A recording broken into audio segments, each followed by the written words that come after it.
asalaamu calaykum waraxmatullaahi wabarakaatu saaxiibayaal meel walbaad ku sugantii kusoo dhowaada channelkeena Hogan 24 Media waanigoo Cabdulle Macalin Maalto.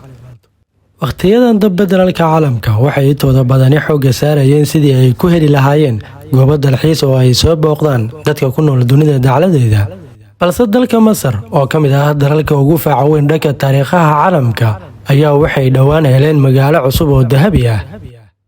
soo helista magaaladan oo 3,000 sano ka hor ku dhaxaasatay ciidda waddanka Masar ayaa helitaankeeda loogu riyaaqay inay tahay mid ka mid ah waxyaabihii ugu muhiimsanaa ee la gaaray tan iyo helitaankii boqor Tutankhamun. ninka ku caanbaxay taariikhda Masar oo lagu magacaabo Saahi Cabbaas Hawaas ayaa shaaciyay helitaanka magaaladan dahabiga ah ee luntay lagana helay meel u dhow magaalada Uqsur. wuxuu sheegay taariikhyahanku in baaritaankaas lagu soo helay magaaladii ugu weyneed ee qadiimiga ah ee loo yaqiinay Adan, weligeedna aan laga soo helin waddanka Masar intii wax la baarayay. waxaana magaalada lagu soo helay isbuucyo gudahood markii qoditaankeeda la bilaabay bishii Sebtembar ee sanadii 2020. magaaladan oo taariikh ahaan la dhisay xilli ku beegnaa xukunkii Amenhotepkii saddexaad, kaas oo ka mid ahaa faraacintii ugu xoogga badnaa dalka Masar. waxa uu sidoo kale ahaa fircoonkii 9aad ee boqortooyadii 18aad ee dalkaasi xukumi jirtay sanadihii 353 ilaa 391 ka hor dhalashadii Nabi Ciise, sida laga soo xigtay taariikhyahano kala duwan. Betsy Bryan oo ah professorad ku takhasustay cilmiga Egyptology ee jaamacadda Johns Hopkins University magaalada Baltimore ee waddanka Mareykanka ayaa sheegtay daafurka magaalada luntay inay tahay daafurkii labaad ee ugu muhiimsanaa ee laga helay qabriga boqor Tutankhamun agtiisa. waxayna intaas raacisay magaaladu waxayna siinaysaa aragti yar oo ku saabsan noloshii Masaariyiintii hore, waqtigaas oo boqortooyadu ay ahayd midda ugu taajirsan adduunka. qoditaankan ayaa waxa uu daaha ka rogay tiro badan oo ah waxyaabihii qadiimigii ahaa ee la helay, sida dahabka, dhoobada midabada leh iyo asnaam loo ekeysiiyey Amenhotepkii saddexaad.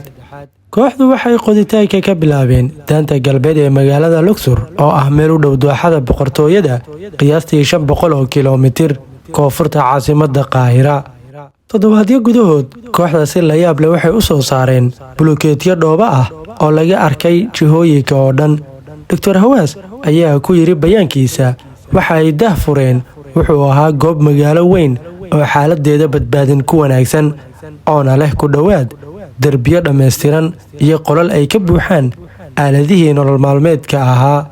haddaba 7 bilood kadib markii ay qodistu bilaabantay, dhowr aag ama xaafadood ayaa la helay oo ay ku jiraan deegaamo kale.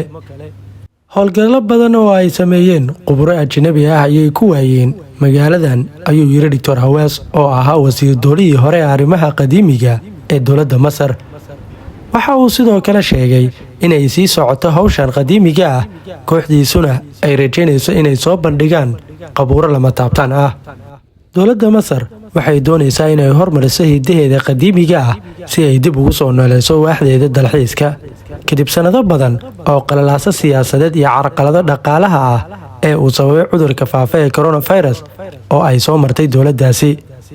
dowladda Masar waxay xoogga saaraysaa inay hormariso dhaqaalaha ka soo xaroodo dalxiisayaasha soo booqda dalkeeda si ay u helaan goobo badan oo taariikhi ah loona dalxiis yimaado. waxaana halkaas noogu eeg barnaamijkeennii oo aan idiin soo gudbinayay anigoo ah Cabdulle Macalin Maalto. waa inoo kulanti dambe iyo barnaamijka la mid ah. haddaba haddii aad ka heshay muuqaalkan, fadlan like saar, subscribe-na dheh adigoo gambaleelka furanaya si aad u heshid muuqaalada cusub ee aan soo gelina. hana hilmaamin inaad asxaabtaada la wadaagtid adigoo sheer garanaya muuqaalkan. mahadsanid.